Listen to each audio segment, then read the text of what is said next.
आज हिंदी के महान दिग्गज संपादक राजेंद्र माथुर की पुण्यतिथि है और आज ही इंदौर प्रेस क्लब का स्थापना दिवस भी है, जो कि देश में जाना पहचाना प्रेस क्लब है।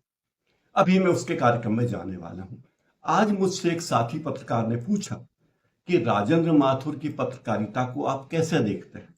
इस पर मेरा जवाब था कि राजेंद्र माथुर साहब ने मेरी और मुझ जैसे कई लोगों की जिंदगियां तबाह कर उन्हें पत्रकार बना दिया, लेकिन वो चीजें तो सिखाई ही नहीं जो पत्रकारिता में आजकल काम आ रही है।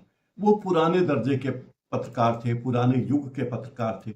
वे हमें यही सिखाते रहे कि अच्छा अखबार कैसे निकलता है, अच्छा संपादकीय क्या होता है, पत्र संपादक के नाम कैसे एडिट होता है, खबरें कैसे एडिट होती है, फोटो कैसे एडिट होता है, खबरों की प्राथमिकता कैसी होनी चाहिए, संपादकीय पेज पर संतुलन कैसे होना चाहिए, वगैरह वगैरह।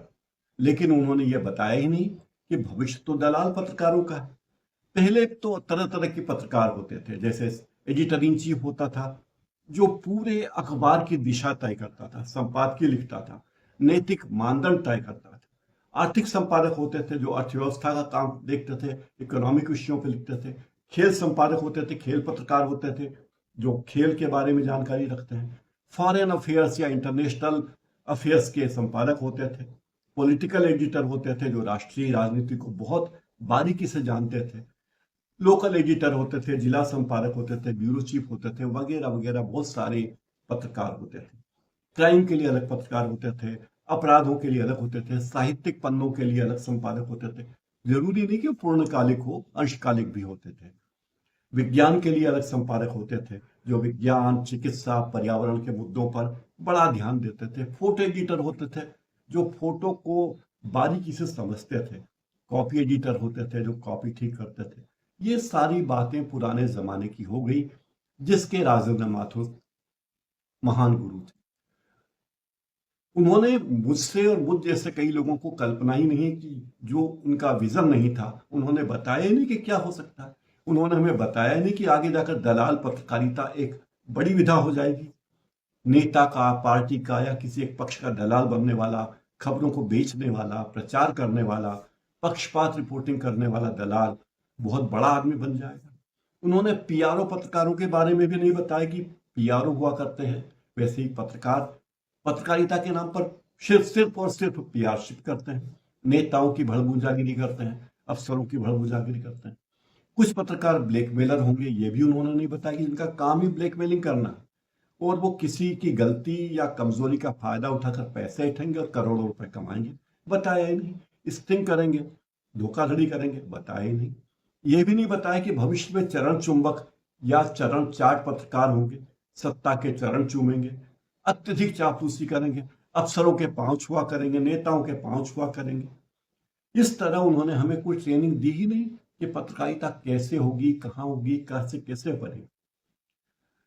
आज कई चरण चुंबक बड़े बड़े पदों पर बैठे हैं, दिग्गज पदों पर बैठे हैं। और अब जो पत्रकारिता की नई नई विधाएं आ गई, क्योंकि अब तो नई चीजें हो गई है, नया मीडिया आ गया है, तो गोदी मीडिया या गोदी पत्रकार हो गए हैं, प्रेस्टिट्यूट आ गए हैं, जो प्रेस और प्रोस्टिट्यूट्स को मिलकर बनाया गया शब्द है, जो पैसे या फायदे के लिए लोग ये काम करते हैं।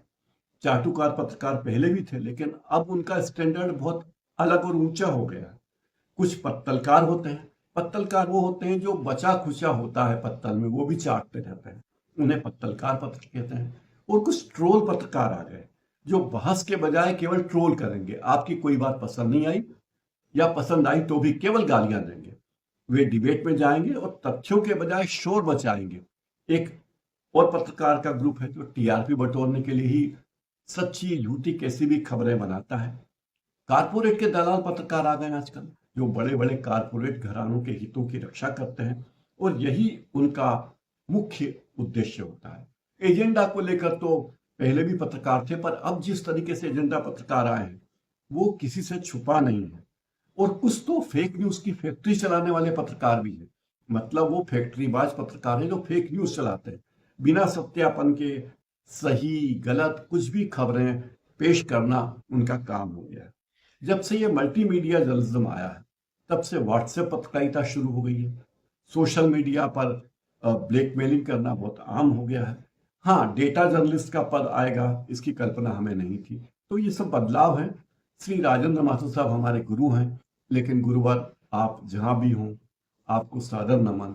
काश आपने हमें ये सब सिखाया होता और मुझ जैसे साथी पत्रकारों को सिखाया होता, तो आज भी हम भी करोड़ों अरबों के वारे न्यारे कर रहे होते। मेरी बात को बुरा लगा हो तो माफ कीजिए।